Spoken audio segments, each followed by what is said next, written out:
বাবা নিয়ে গল্প, হ্যাঁ কেউ লিখতে পারে নাই। বাবা কি জানো, বাবা একটু চোখ গরম করলে তুমি পুলা মেজাজ গরম করন যাব না। এই সকালবেলা উঠে বাবা কাজে গেছে, কেউ খোলায় কাজ করে, কেউ রিক্সা চালায়, তারা হলো বাবা।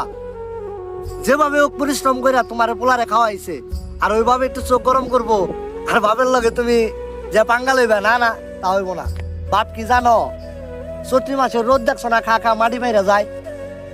ওই রোদের সময় চকের মধ্যে থাইকা দেখো, রোদটা মনে হয় যে শরীরের একগা চামড়া পুইরা ঠুসকা হয়ে যাইব। আর এখানে যদি বট গাছ থাকে, ওই বট গাছের নিচে যায় বইও কেমন ছায়া দেয়। বাবা যদিও বুইরা হয়ে যায়, বয়স্ক হয়ে যায়, তাতে সমস্যা নাই, সে বট গাছের মতোই ছায়া দিব। বাবা নিয়া কোনো সাহিত্যিক এখনো কবিতা লিখে শেষ করতে পারে নাই।